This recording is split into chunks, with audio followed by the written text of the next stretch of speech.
Indian athletes are troubled by the organisers' decision to accept sponsorship for part of the stadium from the Dow Chemical Company. The deal's worth about £7 million, apparently, but the protesters say the firm hasn't behaved properly over compensation issues for the victims of the Bhopal disaster back in 1984. The firm responsible, Union Carbide, was taken over by Dow Chemical 10 years ago. In a moment, we'll hear from an Olympic commissioner who's on the point of resignation over this. But first, Joe Lynham reports.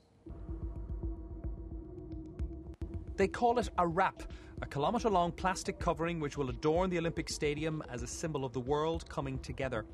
But it's proving to be very divisive because the wrap will be paid for by a chemical giant with corporate ties to the worst industrial disaster in modern times.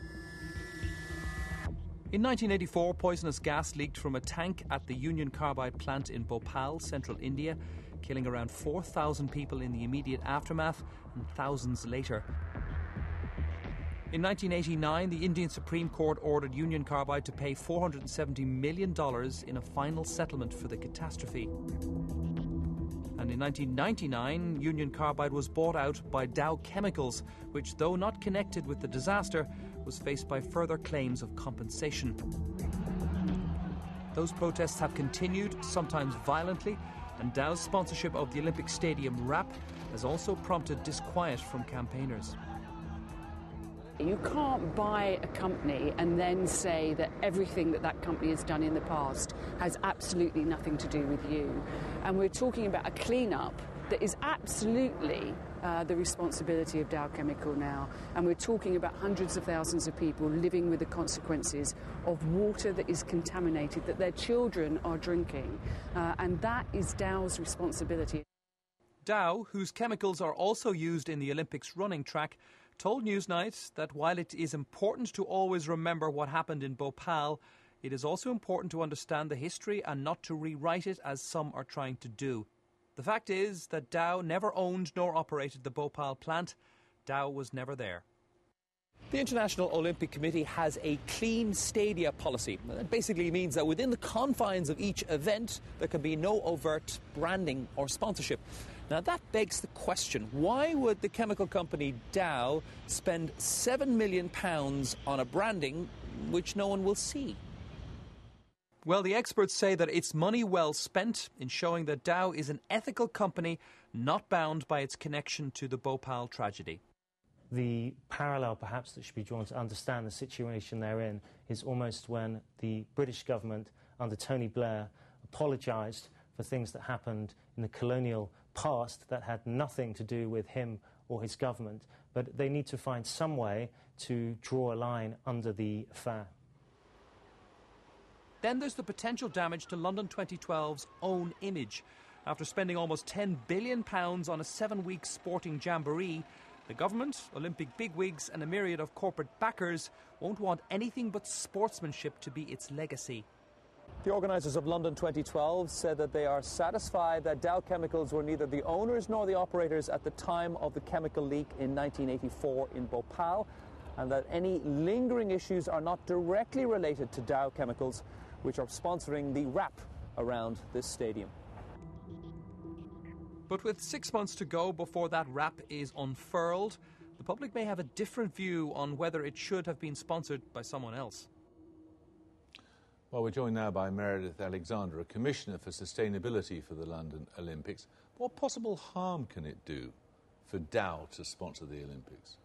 Well, when I first started looking at this issue, I was given information by Amnesty International that has convinced me that Dow Chemicals bears responsibility for the death of over 20,000 people in the aftermath of the Bhopal. 20,000 people. Dow Chemicals. They didn't even own Union Carbide at the time. But they bear responsibility now. They bought the company.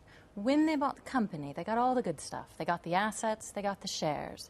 They also got any debts and any liabilities. There was a full and final settlement in this, which was agreed twice by the Indian highest court in the land, wasn't there? I'm afraid that's the picture that Dow Chemicals likes to present. But the truth is that there are ongoing court cases in India and in the United States. The government of India itself has asked to have that settlement undone. And more importantly, the victims and the families of the people who died have also demanded that justice be done. The company, Dow Chemical, emphatically denies that it has any liability, that it has behaved anything other than entirely properly, and that the thing is settled. If they were to give in to this pressure, what's to say there wouldn't be another lot of claims in another 10 years' time or 20 years' time? It's very simple. When they bought the company, as I said, they bought the liability. And in Bhopal's case, it's a toxic legacy. Now, what needs to happen is there needs to be true justice. Yeah, but and from the moment that that final settlement, so-called, started, the victims came out very strongly to say that they had not been involved and they had not been consulted.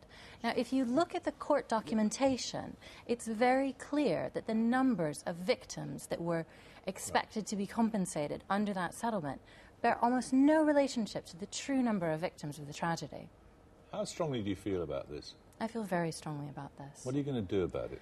What I'm choosing to do is I'm a member of something called the Commission for a Sustainable London 2012, which is a body that's been asked to look at the sustainability, the ethics of the London 2012 Games.